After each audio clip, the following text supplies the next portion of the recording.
Excellent. Good morning, everyone. Thank you for waiting. So ladies and gentlemen, good morning, good afternoon, good evening, wherever you are. Thank you for joining us for the call today. Before we begin, there are just a few housekeeping points. When joining the internet link, you'll be given the option of joining through your computer's audio or dialing in via the telephone. If you're having difficulty using the audio, please message the Centre for Science and Security Studies or host using the chat box. On a PC or laptop, the chat box is on the right-hand side.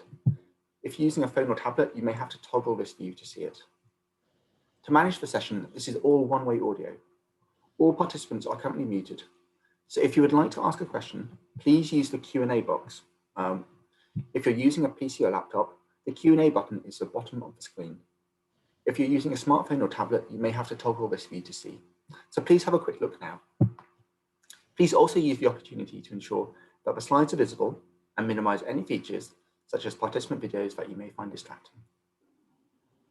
I should also note that this presentation will use polls. All polls are anonymous, so please don't worry when you're voting. Today's session is called Programmatic Building Blocks for Mitigating the Insider Threat. It's planned to last for about 45 minutes, with questions and answers at the end. So please feel free to use the Q&A box. The session is being recorded and will be available for viewing after the session. We'll edit it and it'll take on a few days afterwards. We'll put it on our YouTube channel for you to view. At the end of the session, there will also be a short questionnaire for your feedback. This is used for us to see if you like the format of today's session or if you have any recommendations on the format itself. Now, without any further delay, I'm pleased to announce that we're joined by Christine Newland, a human-centered security strategist from Pacific Northwest National Laboratory. Christine, thanks for joining us today. Over to you. Thanks very much, Carl. I'd like to, first of all, thank King's College London Center for Science and Security Studies for inviting me to speak today. I'm very pleased to be here. To give you a little bit of insight into my background, I started my career as a cultural anthropologist who found herself working in the national security space. Today, I lead a team of threat analysts and polygraphers who provide expert assessment of the presence, credibility, and seriousness of threats to national security assets. Over a decade of my work has focused on the topic of insider threat and counterproliferation. Today, I'd like to describe some common features of insider threat mitigation programs that can hopefully help you provide practical measures and insights into your own facility and your evolution in insider threat mitigation. So to kick things off, I'd like to ask the first poll. Does your organization have a formal insider threat mitigation program? Yes, no, or maybe you're not sure.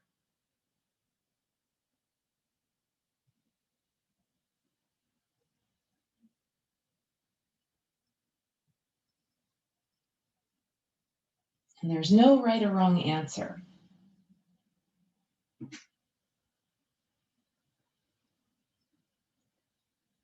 Okay, I'll just wait another couple of seconds.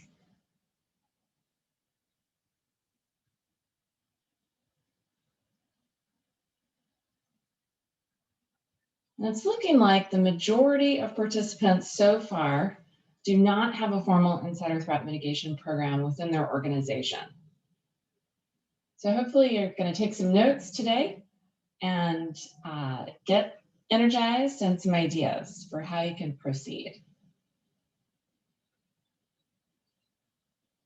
So we'll go ahead and close out the poll.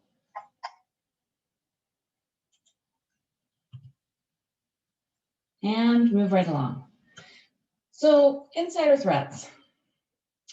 Many of us are likely familiar with the fact that theft and sabotage events often involve an insider. Insiders are individuals who possess physical access and knowledge of security measures. They may also have some sort of authority within their organization. These three characteristics, access, authority, and knowledge, assist the insider, the malicious insider, in avoiding detection, which of course increases the likelihood of their success of malicious activity. Motivated insiders being the most dangerous to you and your organization. Academic studies indicate that 80% of insider threat cases showed early warning signs within the behavior of insiders themselves. This indicates that it's critical that site management staff recognize the risk of and potential for insider threats. There's a growing body of research on insider threat, and if you spend any time online or in the library, you will know that there are magazine articles, newspaper articles, journal articles, conference papers all the time. And there's some disagreement on exactly who and what an insider threat is. This is a working definition that I use in the work that I support across various critical infrastructure domains. An insider is generally defined as a current or former contractor or business partner. You'll notice that I inserted the word trusted, and that gets to the access, authority, and knowledge that I mentioned previously. These are individuals who we have established some sort of relationship with. And those individuals have or had in the past authorized access to a network, system, or even materials and equipment.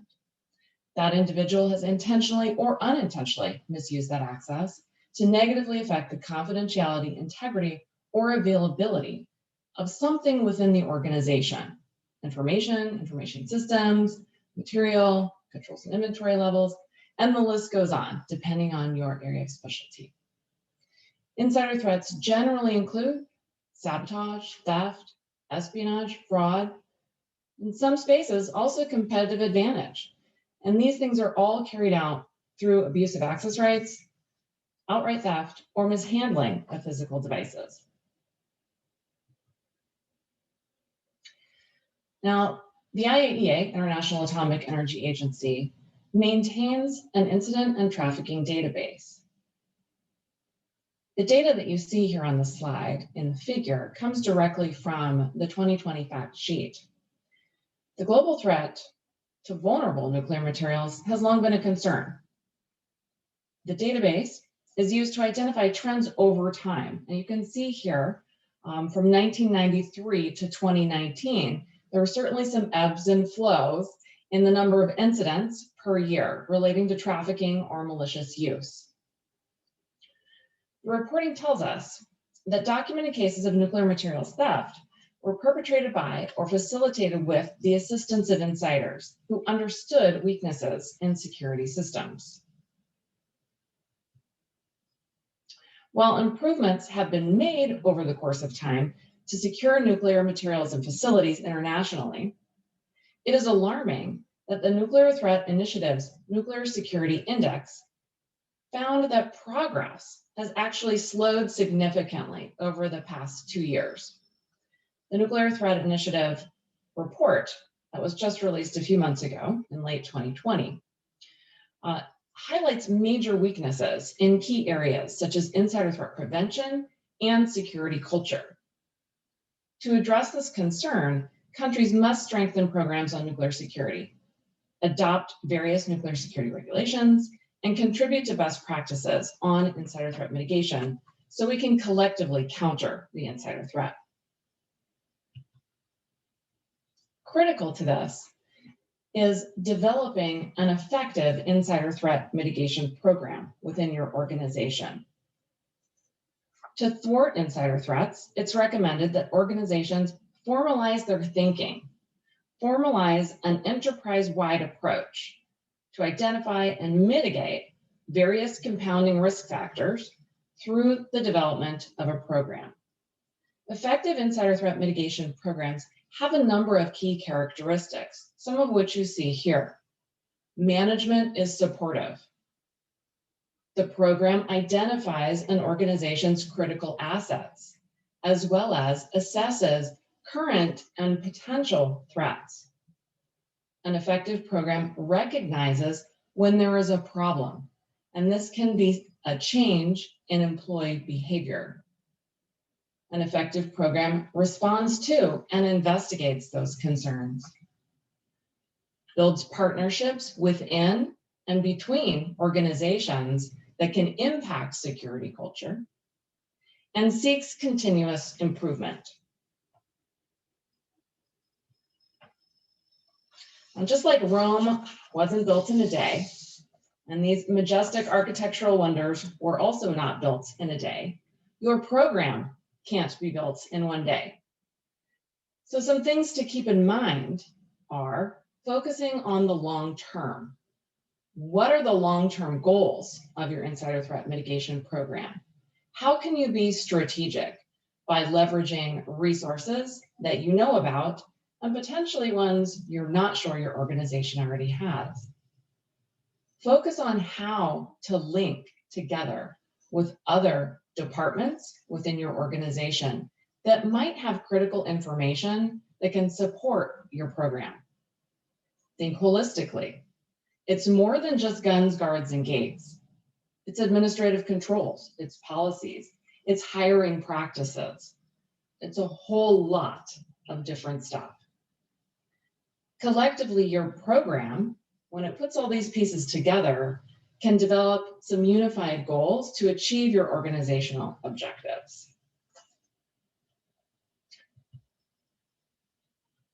So I'm going to spend the rest of the time talking about 5 core concepts for building effective programs: plan, design, build, implement, and evaluate. And you'll notice there's an arrow in the background linking all concepts together. That's because this is an iterative process. We don't just build and set up a program and let it run. We have to feed it. We have to evaluate it. We have to understand when internal and external factors change, and our program must evolve as those things change. So this is an iterative cycle.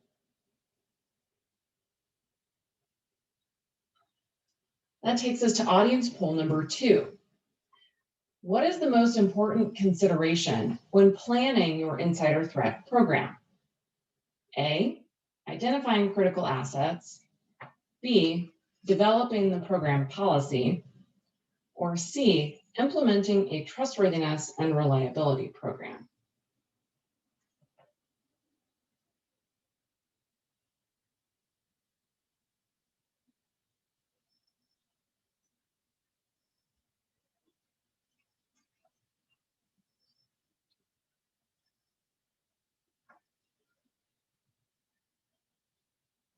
We still have some folks taking the poll, so we'll give it another couple of seconds.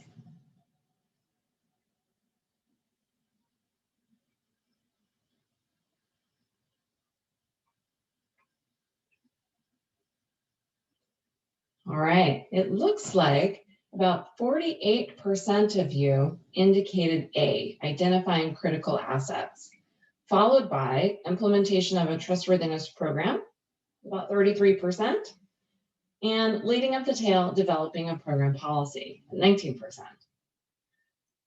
So there is no one right answer here. It depends. Your organization is unique. What your program needs to focus on first as a result of some of the planning that you're going to be doing and the internal work that you will be conducting as you develop your program. All 3 of these are important components, but so are others. So let's continue.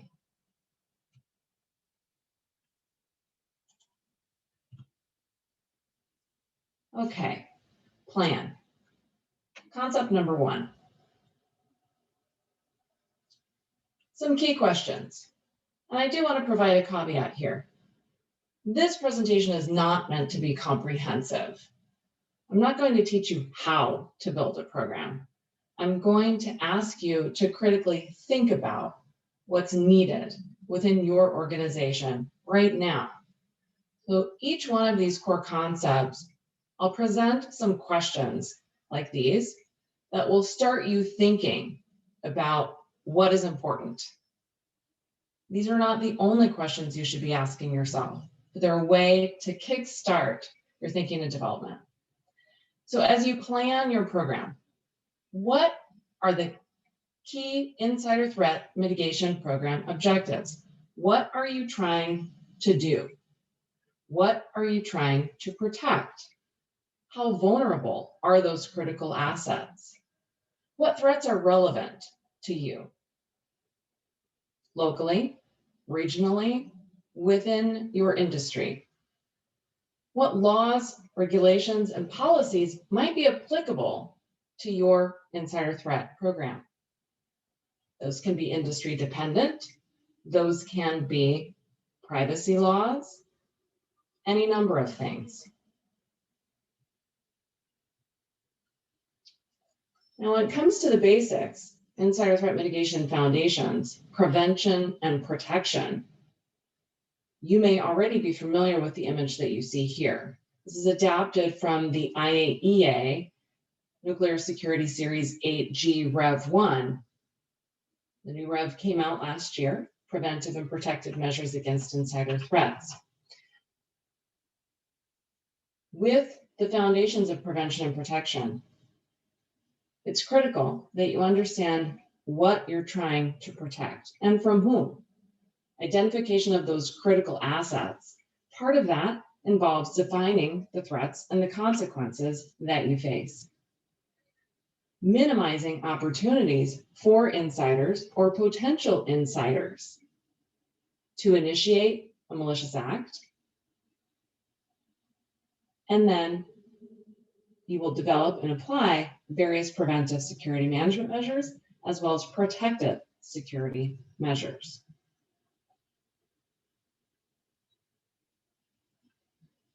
Design. What should you consider when designing your program? Who are your stakeholders? Who do you need to influence? What kind of resources do you need to meet the objectives that you've identified in the planning phase?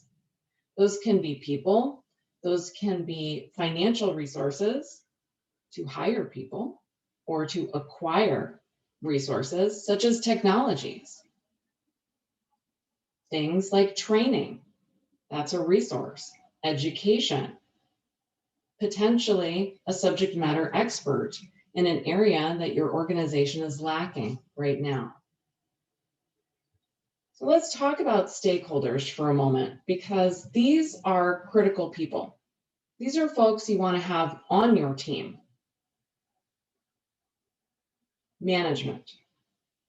Within your organization, the insider threat program cannot be effective if management doesn't understand what the threats are and what you're trying to protect them from. Clear articulation of the threat, of your critical assets, and why an insider threat mitigation program is important will help you help them reduce uncertainty and risk, will help you help them prioritize when culture change might be needed. That could be influencing industry regulations, organizational policy, or even legislation.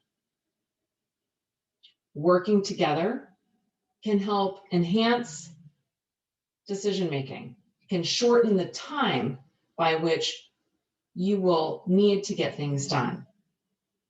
It informs resource allocation. Again, those can be financial resources, those can be human resources, they can be tools and technologies. And getting management on your side and convinced that insider threat mitigation is of utmost importance to them will allow you to conduct specific interventions. That could be something like understanding the background check process, implementing continuous evaluation programs for individuals who work in critical areas.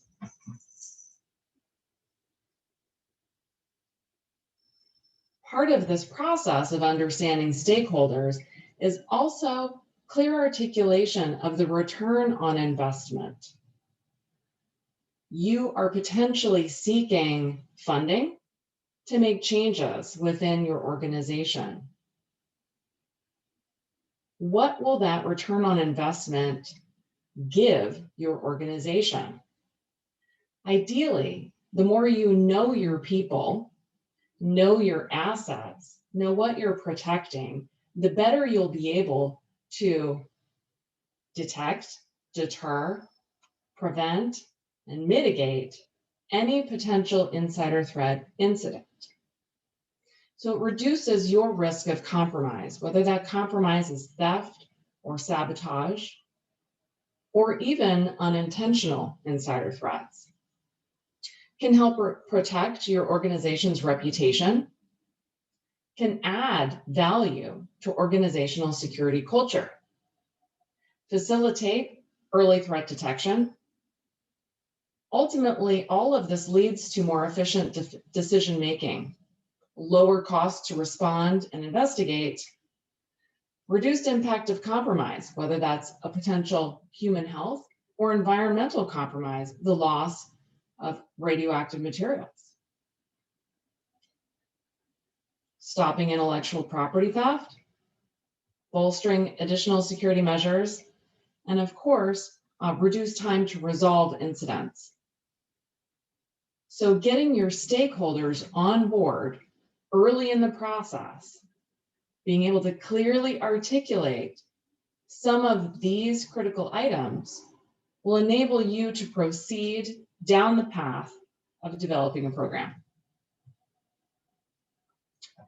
Build.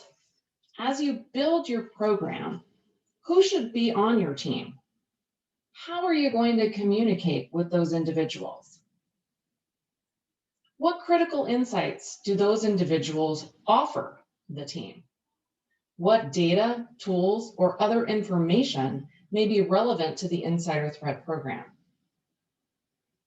And as you build this team, how are you going to communicate? How are you going to resolve potential issues, whether those might be data sharing or training of staff?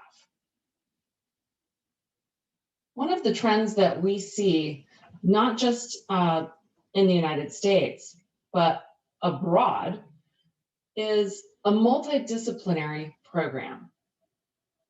Individuals who have different backgrounds and come from different organizations or different business units within your facility may have information and expertise that can contribute to your insider threat mitigation program. In the image here, I use 5 areas to talk through this. Insiders are people. We have to have a core component of our insider threat mitigation program that is focused on people. Typically, this is going to be a human resources department. Sometimes it may also involve the legal department or an employee assistance program. If you are working in an organization where you may have medical, psychological, or other sorts of testing for a certain population, the individuals who run that program might fit into this bucket as well. Cyber. A lot of our work can be tracked and traced on computer systems, access control logs, entry logs, MORC, etc. We need to be able to track that data and track that information. The IT department or the cybersecurity department has access to those logs, which we can tie to individuals, our insiders. Physical protection specialists understand hardened security, defense in depth. They have access to information, again, that can be critical to our program. Analysts, individuals who take all this data and are able to normalize it, understand who's moving where, with whom, at what time, putting pieces of the puzzle together for us to build a broader picture of an individual. This is especially important in the cyber space when we're trying to understand and articulate a normal baseline for a person. What does my normal cyber activity look like? And if I deviate from that norm, maybe it's accessing a system I don't normally access, what does that deviation trigger? Does it trigger an alarm? Does it trigger a notification? So this analysis component comes into play when we're trying to build out some of those alarms or indicators for abnormal behaviors that could be a red flag for a potential malicious insider event. Operations is another piece. Operations can be composed of counterintelligence, law enforcement, other organizations and agencies that may either be embedded with you at your facility or outside that can also contribute to your understanding of individuals who might be subject to an insider threat mitigation program. So partnerships within and between each of these departments are required to be highly effective. Communication and development of a shared strategy for insider threat mitigation, brokering conversations early and often, identifying requirements. These can be data retention requirements that your organization or your nation may have in place. Adoption or development of organizational policies.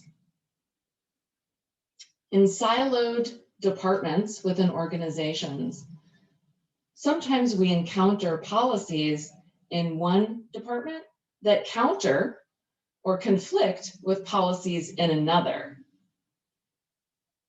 That may confuse both those departments as well as the staff who work there.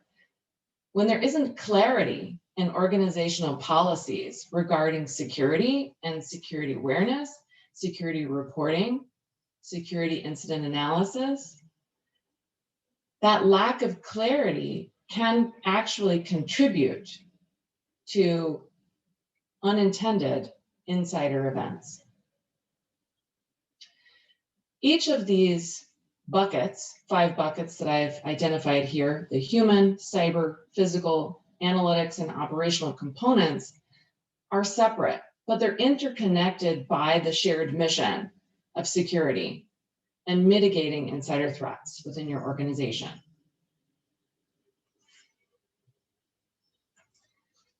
Moving on to implementation. How are insider threat mitigation policies developed? What threat mitigation strategies are useful?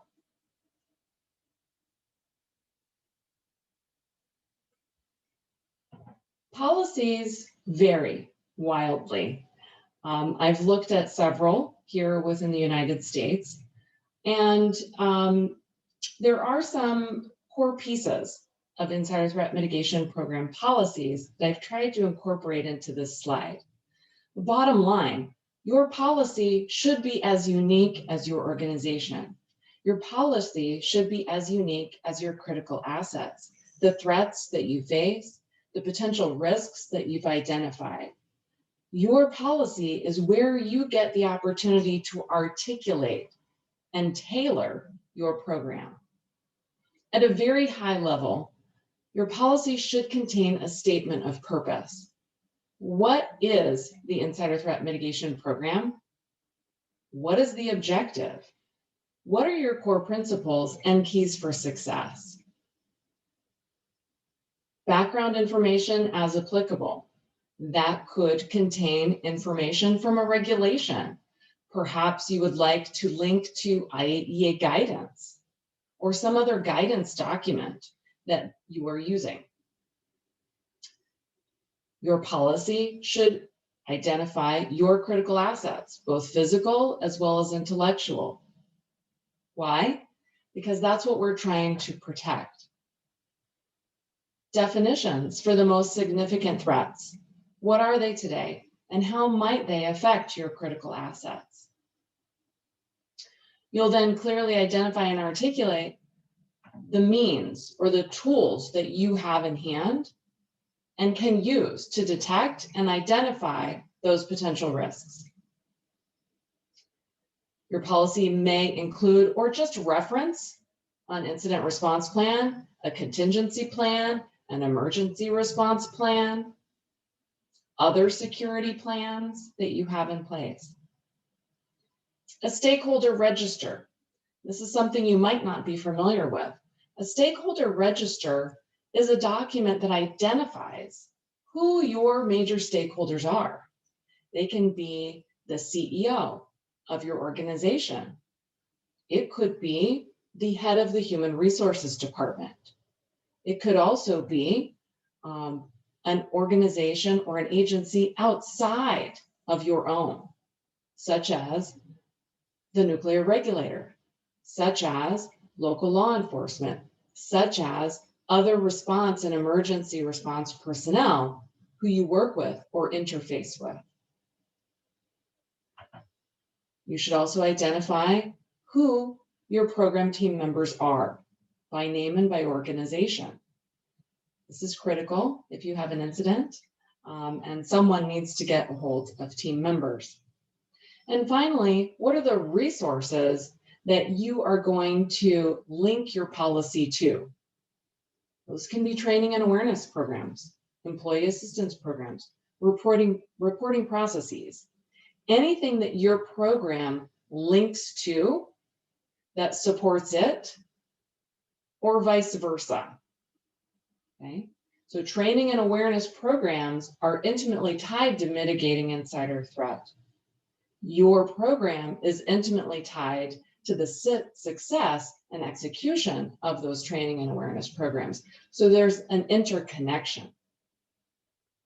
And again, this is just instrumental to help you think through some of what your policy may contain. There are likely to be other things as well.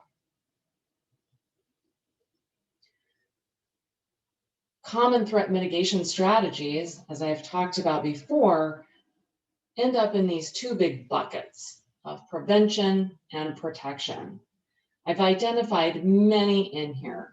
Starting on the prevention side of the house, we have the employee life cycle. So what do we know about an individual before they come in to our organization? Those pre-employment assessments that we may be doing, such as background investigations, credit check, criminal history check, any sort of testing, whether it's drug and alcohol, medical, psychological, depending on your organization. Those are typically things that are done prior to hire. Some of those are repeated after hire and used as post-employment assessment tools, sometimes referred to as aftercare. We may use continuous evaluation in the form of a human reliability program, a personnel reliability program, or some other form of continuous evaluation, such as periodic financial disclosures. Employee assistance programs also fall into this bucket. Organizational culture, right? Security culture is a big component. But it's not just about security, it's about the organization and how the organization views security. Leadership, as an example. And then after departure, when an employee decides to leave voluntarily or following termination, what are you doing to prevent their further access to physical materials, physical facilities, as well as electronic assets? Organizations may also use legal prevention measures such as non-disclosure forms, which clearly articulate how an individual may be penalized should they disclose information that they were not supposed to. On the protection side of the house, this is typically what we think of as guns, guards, gates, right? It's all those tools and resources that we use for detection, delay, and response. Defense in depth, administrative controls, security measures that are both visible and invisible. All the various types of security, physical, information, cyber, personnel, response plans, and finally, security system evaluation and upgrades. On either side of this table, I have what I call the bookends. The bookends are things that we also have to take into consideration with our threat mitigation strategies. What are local, national, international laws, policies, guidance that we're obligated to follow? Things like treaties and agreements, right? So these threat mitigation strategies become part of your implementation plan, part of your insider threat mitigation program. Evaluation. Why do we need to evaluate, and what is the goal?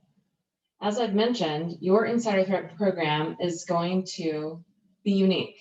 You're going to customize it, you're going to tailor it for your country, your organization, your local level needs. So, third and final audience poll. As we transition into discussing evaluation, take a moment and think about how mature you would describe your insider threat mitigation program to someone else. A, no program yet. B, your program has been established. C, you're at initial operating capability. Or D, you're at full operating capability.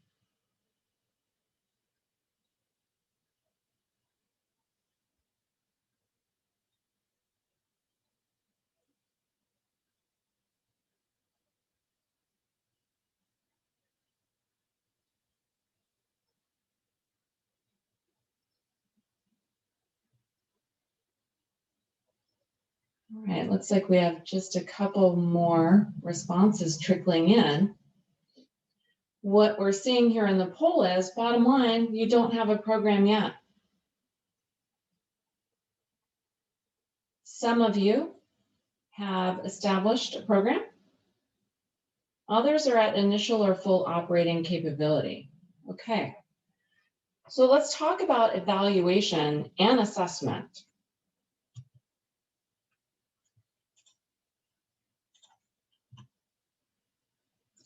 Program assessment. Why do we assess programs? Well, assessment helps you understand what you're doing today. It helps you clearly identify beliefs and behaviors, values, how effective your operations are from an insider threat mitigation perspective. Assessment can help you understand the importance of security policy and strategy to both your employees as well as to the organizational management. Assessment can help us improve prevention and protective measures. They can help us identify where we have gaps or vulnerabilities, highlight strengths as well as weaknesses, identify areas that we need to have more engagement or potentially improvement. So the assessment cycle is also an iterative process. As we kick off our program, we need to assess it. We need to understand what our goals are, whether they are time-bound or tool-bound, and then we need to measure our progress. How are we making progress towards meeting those programmatic goals? And what are the outcomes? For example, acquisition of a tool to improve your security, to reduce the likelihood of theft of materials. Is it effective or not, right? So you buy a tool, you implement a tool, you now need to measure the effectiveness of this tool. You could look at alarm rate, false alarm rate, positive alarm rate, to understand how effective that tool is as part of your toolkit for mitigating insider threats. As part of that evaluation and review process, you may need to fine-tune the alarm settings. And then periodically you will reassess that one component of your insider threat mitigation program. So with your policy, part of the process will be articulating all of those security assets that help you prevent and protect, and then identifying ways that you can measure and assess each one of those, and ultimately evaluate its performance. Just like we would assess and evaluate each component, we do the same for the entire program. Evaluation methods can use qualitative or quantitative methods. Surveys, interviews, or other forms of metrics and metric assessment can be used. One document that the IAEA has out is the Nuclear Security Culture Assessment Guidance Document. Both qualitative and quantitative methods are described within that document. Surveys, interviews, and other forms of metrics are used. So you can break down your insider threat mitigation program into these buckets and bins, whether they're policy, culture related, tools related, and then identify assessment or evaluation measures that are useful and valuable for each one of those pieces. As a collective, our insider threat mitigation programs also need to be evaluated. This helps us understand where we have gaps or critical vulnerabilities within the program as a whole. It also helps us clearly articulate to our stakeholders, to management, when we need new tools or technologies. It helps us modify policies and procedures so we can be more effective, customize training that's needed, and then of course measure performance to standards. These can be industry standards or they can be organizational based standards as well. Okay, so a primary example that I hear pretty frequently is security training, education, and awareness. If your insider threat mitigation program has a defined metric that 100% of all new staff will take and pass security awareness training the first 30 days they are on the job, that is something you can measure. They're either doing that or they're not doing that within the first 30 days. You can also check the scores of their training and evaluation.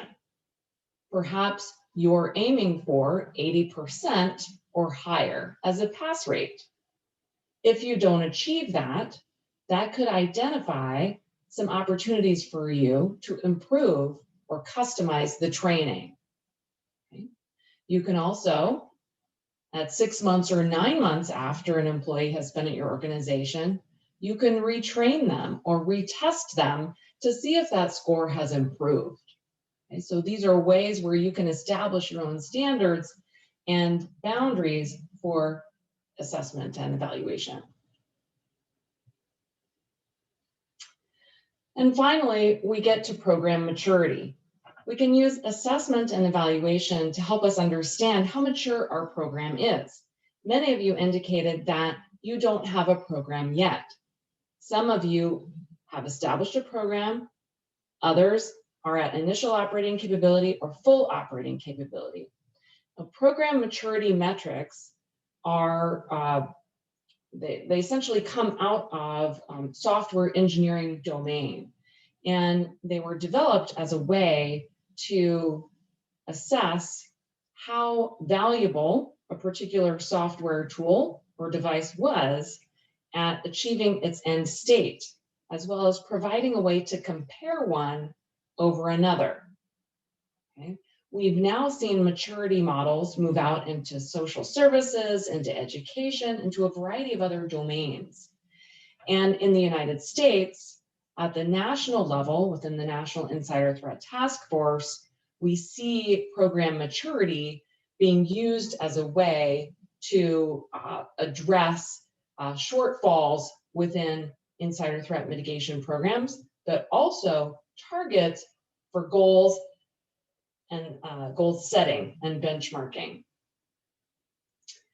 So program maturity can be a formal or informal process. And we're starting to see more best practices come out around this concept. So finally, I'd like to leave you with some additional resources as I try to wrap up here. Just to reiterate, this building block process, these 5 core concepts, are really critical to help you analyze vulnerabilities and gaps. You need an iterative approach. It's an iterative process. As programs are implemented, your objectives will change. The threats you face will change. Your critical assets will change. And your security risk posture will evolve. That's natural. This process, therefore, has to be repeated indefinitely. You will cycle back through this loop at whatever time frame is valuable for you and your organization. Each time you iterate, pause and reflect. What's changed since the last time? Have our stakeholders changed? Have our assets changed? Have our technologies evolved? And you want to make sure that you're updating your policy and any other programmatic guidance at the same time. Paying special attention to any dependencies between departments, between tools, and between those things and your program goals. Now, I've put together a basic program checklist. Again, not everything is here, but this really focuses on some core concepts regarding people, process, threat, and assets. You need to understand what your requirements are, identify who is going to have your back, who are your stakeholders, who do you need to influence, who do you need to make sure you're keeping in communication with, what are your assets, what does your threat assessment tell you, how are you going to use those things to develop your policy, who's going to be in charge of the program. That named person is responsible for achieving those program objectives. You need to make sure that they have the appropriate resources to really perform successfully. You need to understand the employee life cycle, secure and protect your assets, investigate anomalies, respond to incidents, and finally, evaluate and assess your program to understand where and how you can continue to evolve and improve your mitigation strategies. There are a ton of tools out there. The IAEA Nuclear Security Series. We have lots of written guidance documents. The World Institute for Nuclear Security, or WINS, also has best practice guides available. King's College Center for Science and Security Studies. There are a lot of educational handbooks. Your nuclear regulator may also have guidance documents available for you. And the majority of these organizations provide training, skills development, practical exercises, as well as even academic programs if you identify areas where you need to bolster specific skills within your organization. The majority of the links that I have here on this slide tend to be from the United States, and therefore you need to really evaluate them for use and adaptation in other parts of the world. Jump on the web, throw in some keywords, you're bound to find a ton of stuff that can be valuable. I have found usefulness out of each of these items, which is why I've provided them to you here on this slide. And lastly, just as some quick concluding thoughts here, insider threat mitigation presents us with a lot of challenges as well as opportunities. We are dealing with an evolving threat landscape. Each of us, each organization, is going to have to tailor our approach to insider threat mitigation due to these evolving threats and our unique operating environment and critical assets. We're dealing with cyber attacks, mass attacks in public spaces, targeted violence, domestic and homegrown extremism, natural disasters, and pandemics. So we have to understand how all of these risks are impacting our ability to mitigate the insider threat. And finally, I can't emphasize enough how important it is to build partnerships. I just want to highlight Information Circular 908, which was published in 2017, focused specifically on mitigating insider threats in the nuclear and other radioactive materials facilities around the globe. We are actively engaged and have stood up an international working group. And I encourage you to check out our website and get involved, whether or not you are from a country that is a subscribing member state. And with that, Carl, I'd like to thank you and the audience for hosting me today, and I'm happy to engage in some dialogue and questions. Thanks, Christine. That was a great presentation. Some really interesting thoughts there. So thank you so much for letting us draw in your expertise today. One thing I was struck by is, as you say, all facilities are unique. There are rules and regulations for each country, which makes, there's no one size fits all. So I think the guidance and the notion of here's some tools and people should go away and think about it is especially powerful. And I think you're right, Rome wasn't built in a day.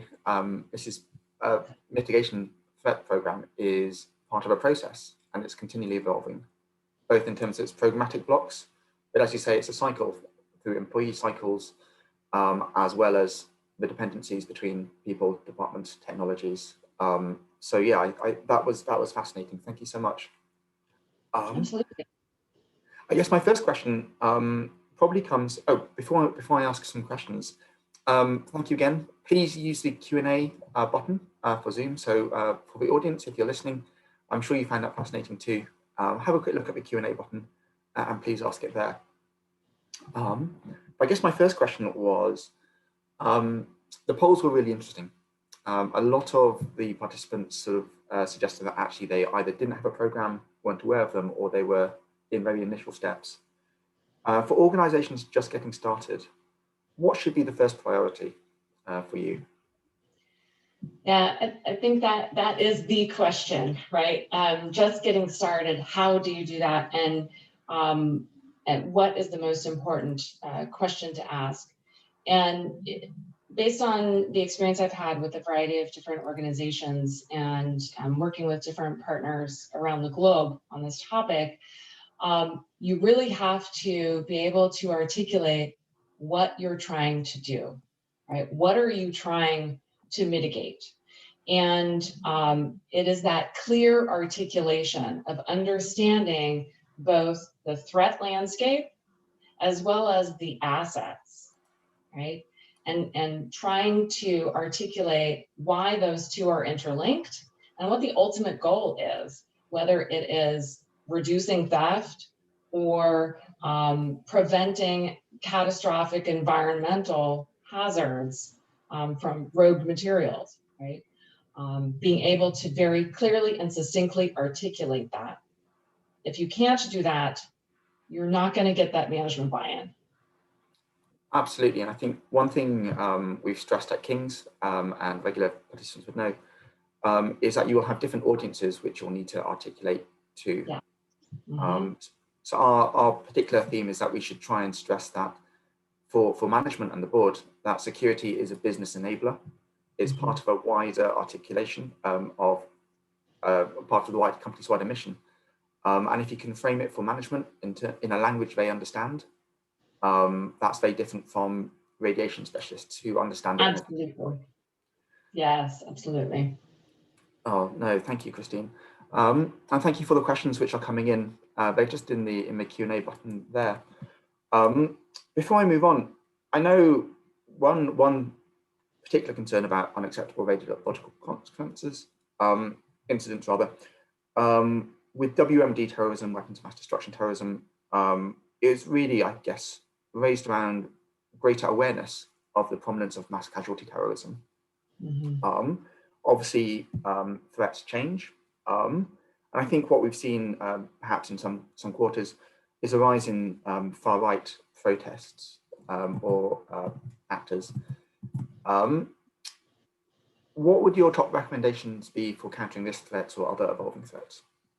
Yeah, that's a great question, and it's something that we've been challenged with here in the U.S. recently, and I think some very common practices that can be embraced within any organization is being able to understand your employees, right? Who are your employees, and what is acceptable behavior, whether it's written communication, verbal communication, expression via clothing, whatever it might be, having some policies in place so that you can engage in dialogue with individuals who may be exhibiting extremist views in the workplace that could be indicators for future violence or future conflict in the workplace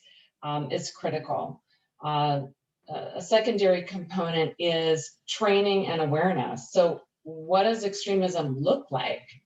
And when should an employee be alarmed if they see changes in behavior from a colleague? How can we build tools that enable them to not just recognize, but also engage in a confidential conversation, maybe with employee concerns or management, to raise that alarm? No, thank you, Christina. I've got two related questions here from the panel. One from Anonymous, so thank you for it. The circa 80% figure about observations, about hindsight observations, early warning signs is commonly used. But many of these signs are symptoms of depression, dissatisfaction, other contributing factors. The question here is, what is a realistic detection rate? But really, I would extend that is, how can an organization, I guess, take all of that into account and sort of see what the real signal is or identify the threat properly? Yeah, well, yes, signal and noise. Yeah, that's the common question. And I don't think academia, I don't think industry has a good answer. And I hate to do this, but it depends. And here's why I say that. Each organization is going to have to articulate and define what baseline is for their employees. And then when there is deviation from that baseline, certainly majority of people experience some stress in their life. It can be traumatic to lose a loved one. It can be traumatic to go through a divorce or the loss of financial resources, et cetera. Just because people experience those events and show signs or indicators does not make them an insider threat, right? It is the accumulation of multiple indicators over a period of time that really sends up that red flag warning. And I'll just mention, there has been some work, and you can Google this, on the critical pathway model that contributes and shows the acquisition of multiple indicators over the course of time, and when there might be paths for intervention for individuals throughout that timeline. So I'd encourage folks to take a look at the critical pathway model. Thank you. And I think obviously that, I guess, assumes organizations have a sort of pastoral care sort of facility in there. Because one of the questions from Abdul Majid is, we can assume that insider threats is intense, or that we can assume that insider threat is intensified by low satisfaction of employees. If yes, can we conclude that insider threat mitigation is more difficult? And he says in less developed countries, but I think, can we see it by geographies or perhaps by different other indicators which might indicate a more general increased risk? Well, job satisfaction certainly is a component, right?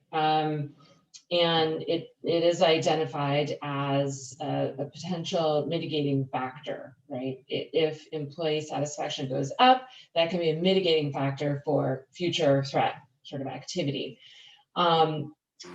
There,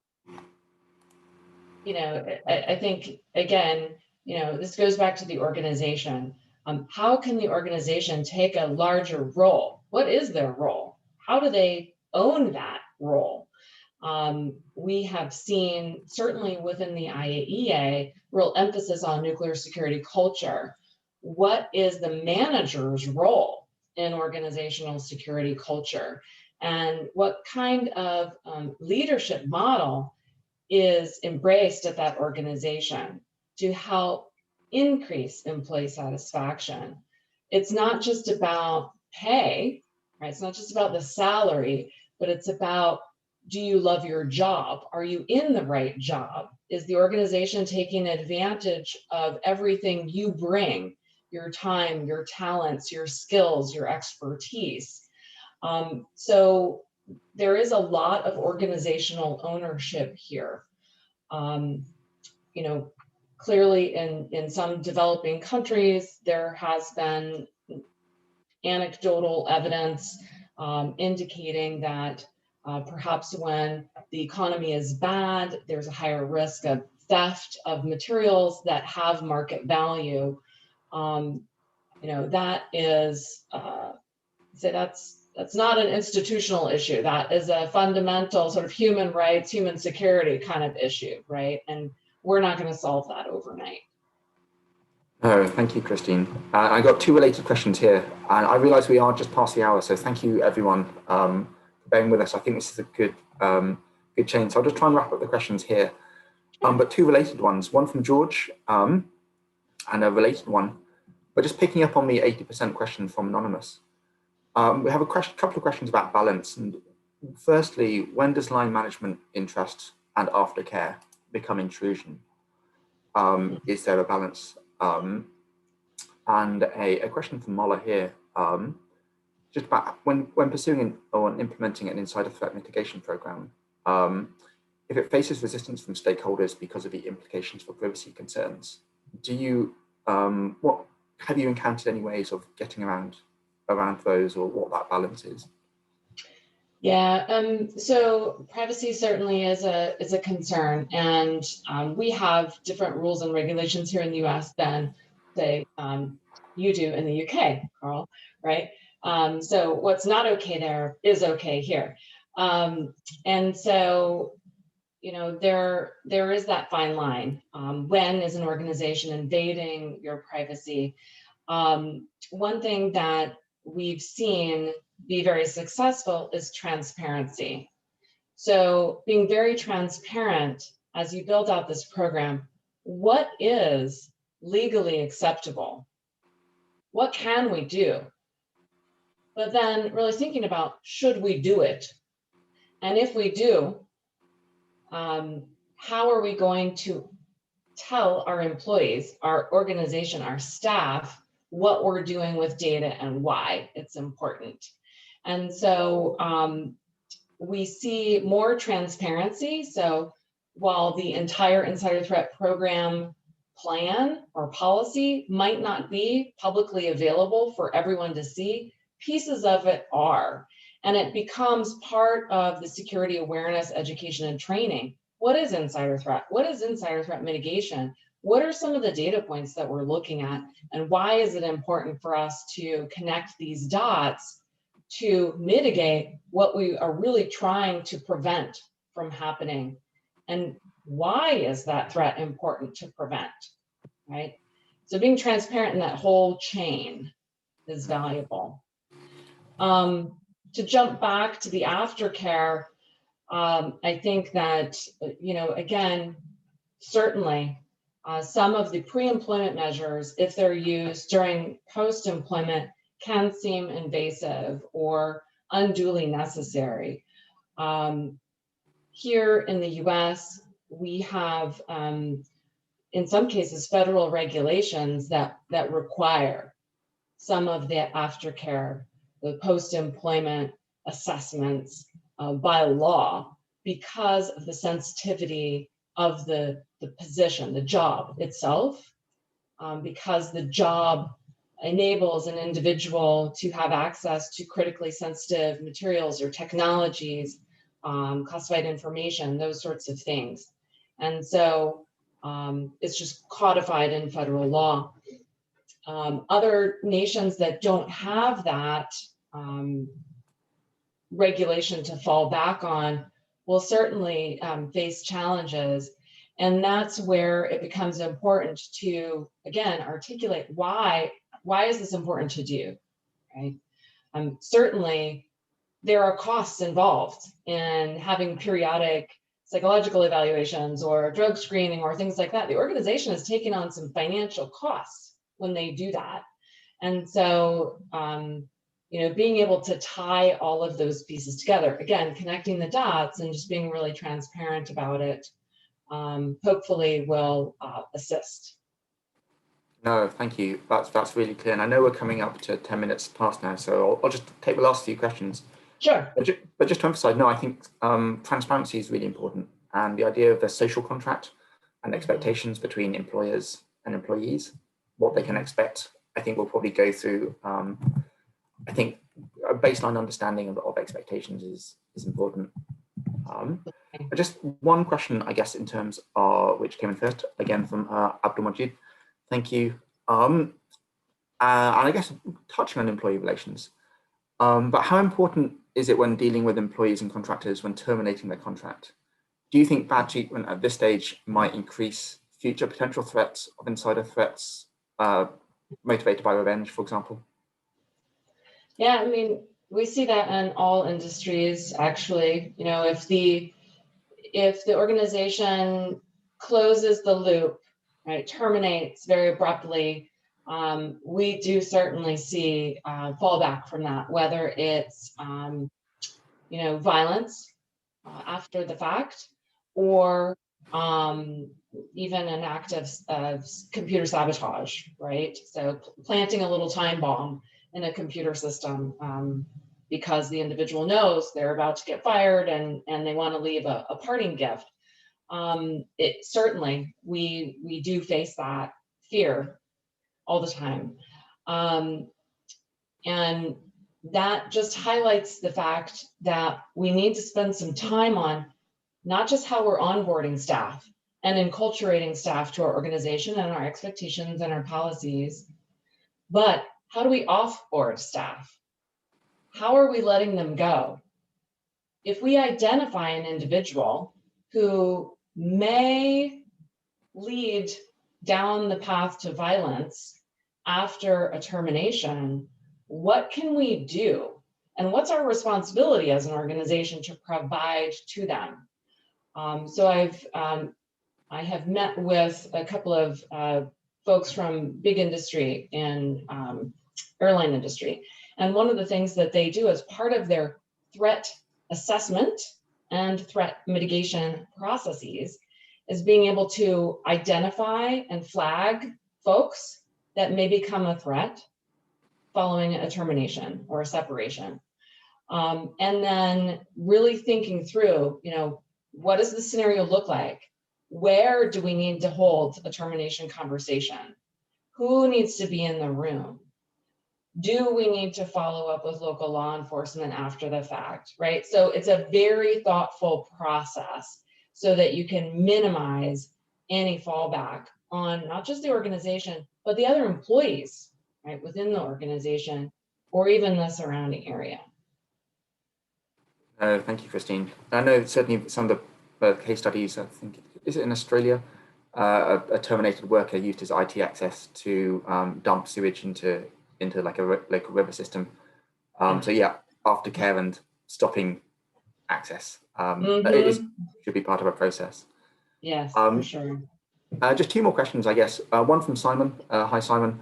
As a regulatory authority, would you recommend regulators have insider mitigation programs or just include it into the regulation?